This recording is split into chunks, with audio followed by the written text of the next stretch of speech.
Oi, pessoal, tudo bem? Professor Júnior aqui mais uma vez para nós irmos para a parte 2 da histologia humana.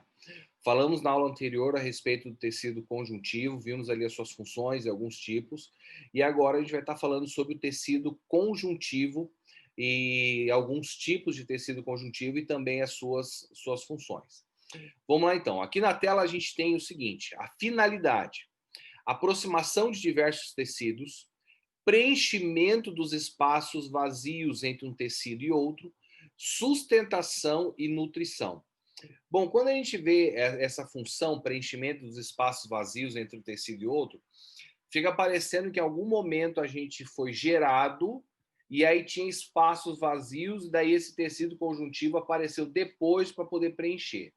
Bom, na verdade, esse tecido ele vai sendo gerado junto com o seu desenvolvimento, né? E ele simplesmente vai aproximando esses diversos tecidos e vai ficar entre um tecido e outro, né?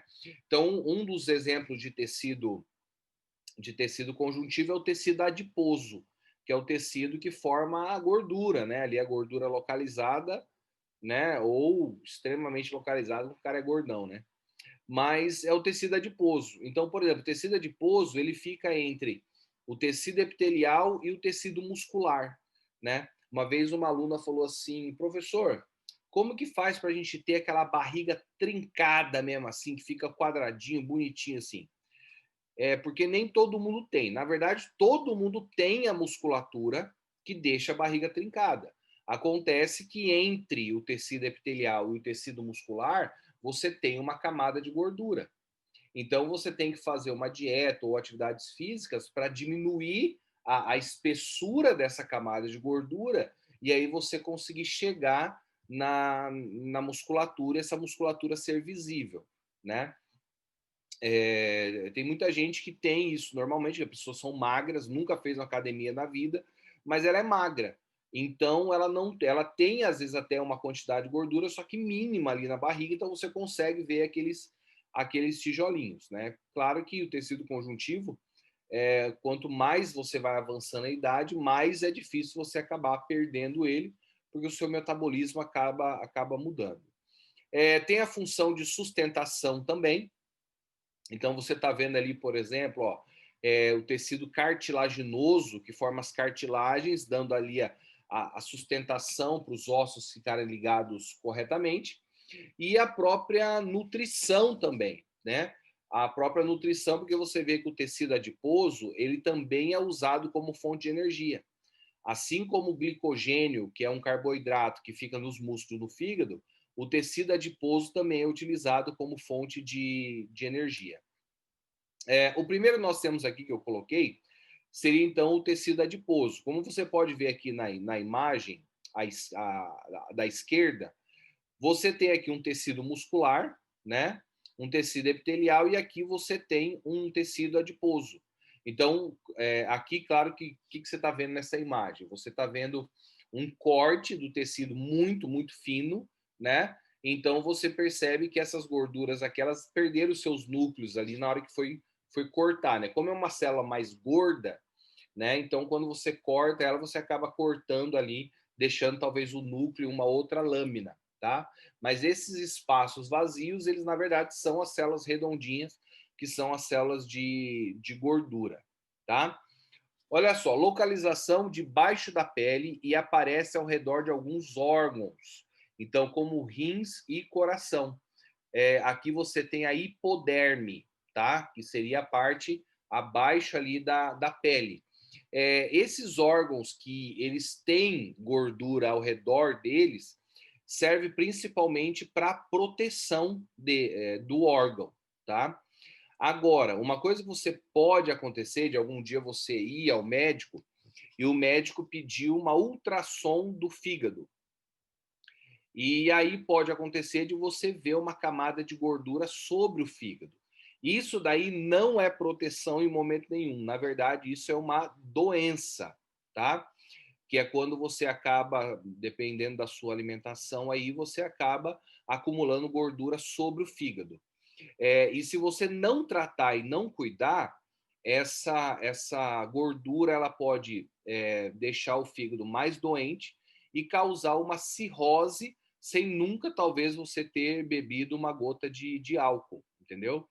Então, ela precisa ser retirada através de regime alimentar, atividade física, tudo isso acaba reduzindo essa quantidade de gordura. Lembrando só uma coisa importante, tá? Não adianta você cortar a gordura. Ah, vou cortar a gordura da carne, vou cortar a gordura disso, daquilo, sendo que você tem que entender o seguinte: os açúcares, eles também se metabolizam e formam gordura. Então, uma pessoa que está querendo emagrecer, ela tem que diminuir os carboidratos e também tem que diminuir as gorduras, entendeu? Tá?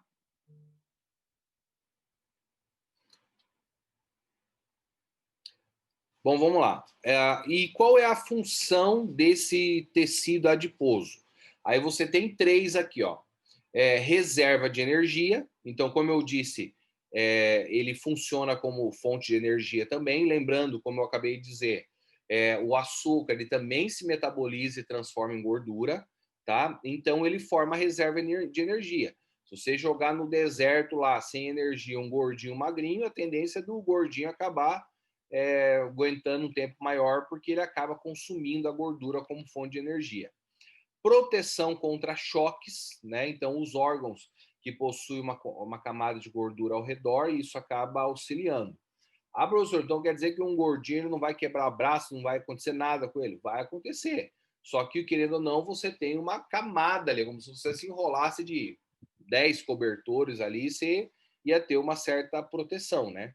Mas a gente faz brincadeira assim, mas estar acima do peso não é saudável, tá? Isolamento térmico, então assim, no caso dos animais, claro que um ser humano que ele tem bem mais gordinho, ele sente menos frio, né? Você vê, por exemplo, nos animais, os animais que vivem em lugar muito frio, eles são animais que têm grande camada de gordura, então eles se alimentam de muita, muita, muita gordura para poder manter essa gordura grande, para poder conseguir viver em lugares que tem esse frio mais intenso, tá? Outro tecido conjuntivo é o reticular. Então você tem aqui três, eu coloquei aqui, ó. O hematopoético, que ele produz células do sangue, tá?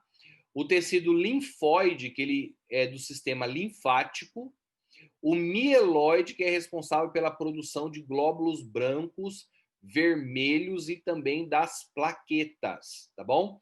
Então, esse tecido mieloide você vai vendo ali para formar a medula que vão produzir essas células do sangue. Por falar em sangue, um outro tecido de preenchimento, o tecido conjuntivo, é o tecido sanguíneo, né? Então, eles são produzidos na medula óssea. Aqui você tem os glóbulos brancos, glóbulos vermelhos, né? As plaquetas são produzidas na medula e são liberadas ali no sistema cardiovascular, né? Bom, as hemácias, você sabe que elas são células que não possuem núcleo. Quando elas estão sendo criadas, elas têm núcleo, mas quando elas amadurecem, elas ficam sem núcleo. Então, existem alguns parasitas que atacam qualquer célula do corpo, mas não atacam a célula do sangue, porque ela não tem núcleo. Então, eles precisam do núcleo para poder produzir ali as suas proteínas e manter-se vivo ali, né? Então, as células do sangue são responsáveis pelo transporte de gases respiratórios, que é o oxigênio e o gás carbônico. As células brancas são responsáveis pela defesa do nosso organismo. Então, são elas que têm alta capacidade fagocitária para fagocitar qualquer tipo de antígeno que possa entrar no nosso organismo. Então, entenda que antígeno é tudo que não é normal do nosso corpo. Então, pode ser uma bactéria, um vírus, um fungo, protozoário, uma partícula de poeira, de ferro, de madeira, qualquer coisa. Aqui eu coloquei o exemplo de alguns leucócitos, que são glóbulos brancos. E aí você tem aqui a função de cada um desses tipos de leucócitos. Você tem, por exemplo, o primeiro aqui, que é o neutrófilo. ele fagocita elementos estranhos no organismo. Então, qualquer coisa que entrar, ele fagocita. Aqui você tem, quer ver um outro? O último ali, o monócito, fagocita bactérias, vírus, fungos e restos de células do corpo. Então, tudo que é considerado um antígeno, eles acabam fazendo essa fagocitose, tá? E outro elemento do sangue seria a coagulação sanguínea, que é realizada pelas plaquetas. Então, as plaquetas, elas estão no formato de fibrinogênio.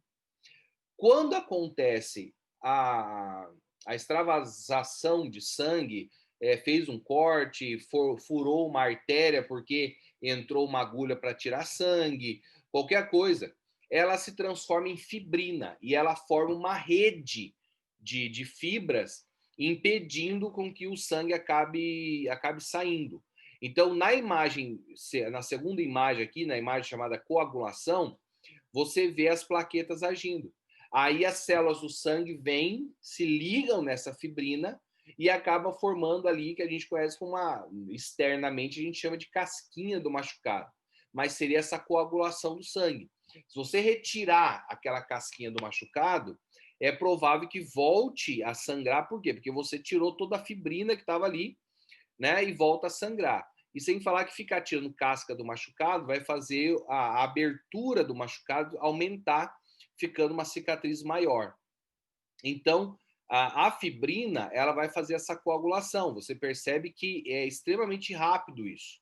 Você foi lá, furou o seu braço para poder tirar sangue. Ela vem, passa o algodãozinho ali, coloca um adesivinho, você vai embora para sua casa. Dá uma horinha mais ou menos, já tira ali, já não está sangrando mais. Então, pessoas que têm baixa plaquetas, elas não são nem aconselháveis a você fazer cirurgia com elas, né? Porque vai ter cortes ali, a necessidade da coagulação do sangue, e isso vai acabar não acontecendo, tá?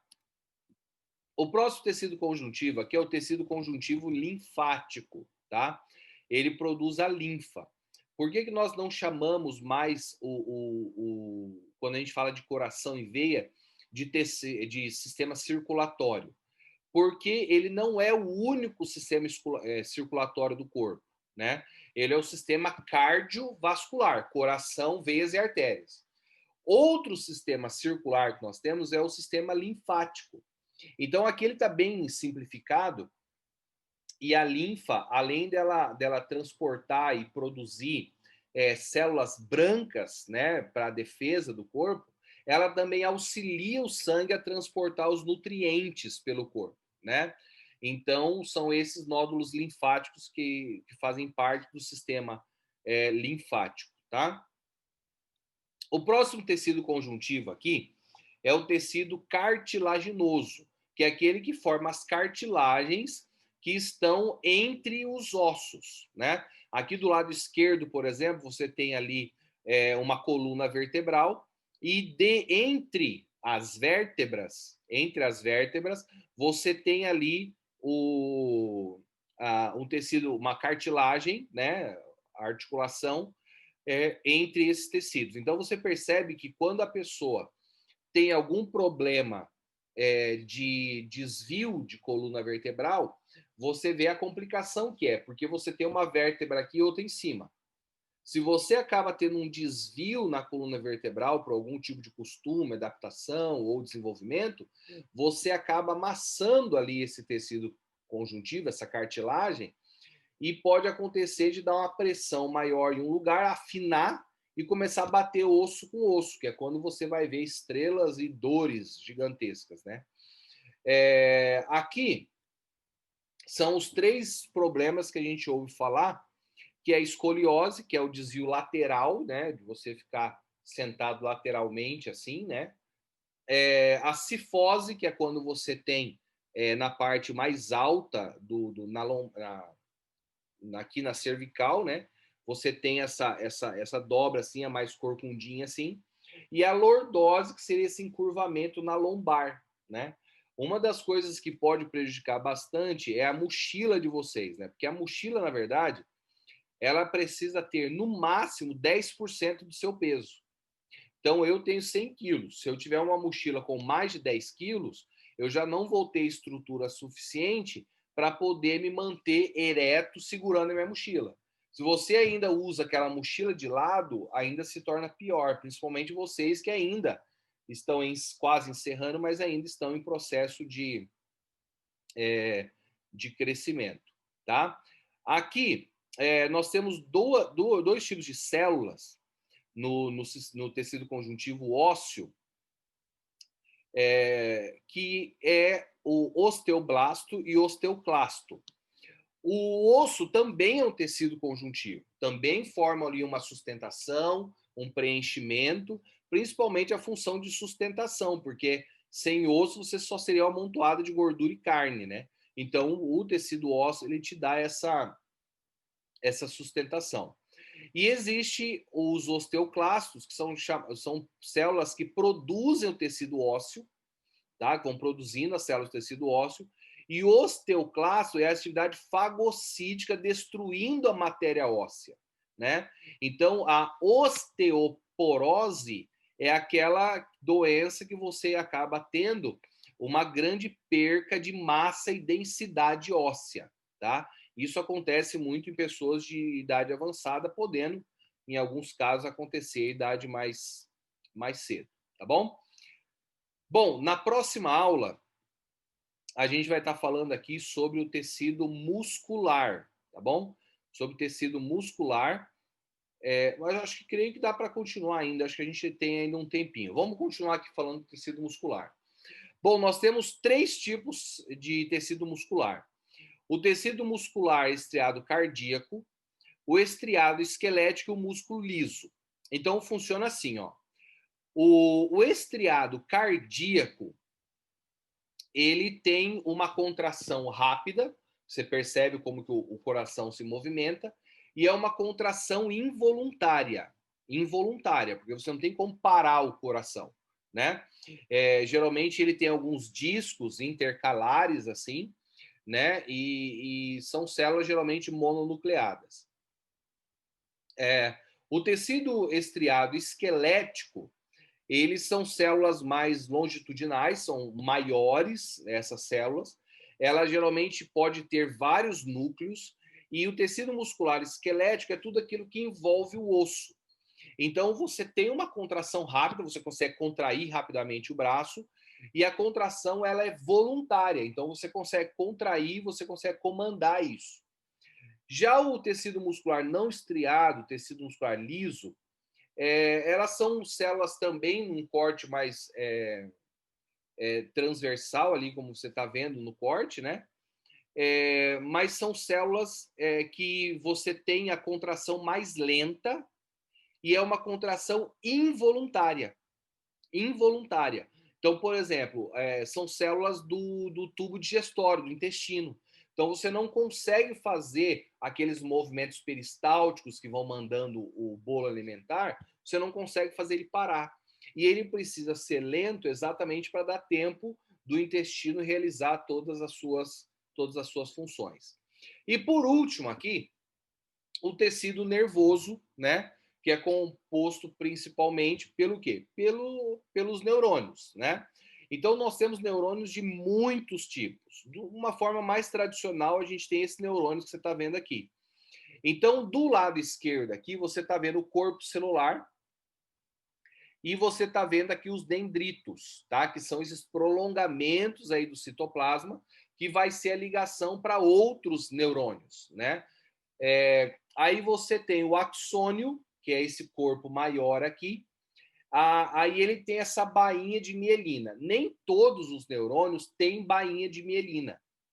Tá? Neurônios que precisam ter o impulso elétrico mais rápido, ele tem esse isolante aí, que é como se fosse uma borracha em volta de um fio. Então, são neurônios que precisam de um fluxo energético mais rápido, tem a bainha de mielina. Aqueles que não têm a necessidade de ser tão veloz, então eles acabam não tendo essa bainha de mielina.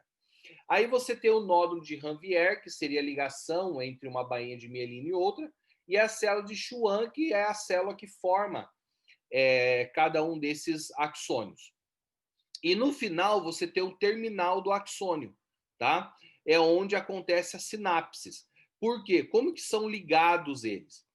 Os neurônios, eles são ligados dendritos com a terminal do axônio.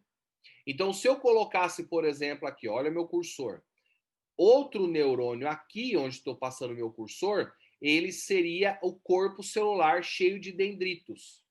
Então, dendritos, axônio, terminal do axônio, axônio, dendritos, aqui novamente seria o quê? Terminal do axônio. Então, é nesse sentido que você tem. O transporte elétrico, que é o que faz os neurônios, ele sempre vai dos dendritos para o corpo celular. Então, no meu desenho aqui, o impulso elétrico iria da esquerda para a direita, tá? Uma vez eu coloquei isso em prova, só que eu coloquei o neurônio ao contrário, corpo celular e, né? Aí o aluno falou que estava errado porque ele estudou que era da esquerda para a direita. Não, gente. Esse desenho é da esquerda para a direita. O que você tem que lembrar é que o impulso nervoso ele vai do corpo celular e vai até o terminal do axônio, sempre desse formato, entendeu? Ah, mas e quando o impulso nervoso ele tem que voltar? Então você tem uma outra rede fazendo esse segmento corpo celular, dendritos, terminação dos axônios. Aqui você tem uma malha nervosa, onde você tem vários dendritos que acabam se ligando com outros neurônios, então você aumentar esse número de dendritos que acaba aumentando a ligação entre um neurônio e outro, faz você fazer ligações entre um conteúdo e outro, também acaba aumentando a inteligência.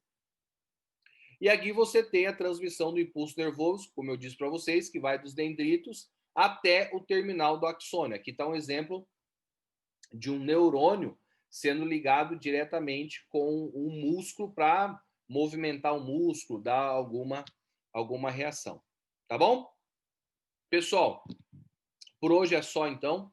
Espero que tenham gostado. É uma aula com bastante informações, mas esse seria a histologia parte 2, que fala sobre esses tecidos aqui.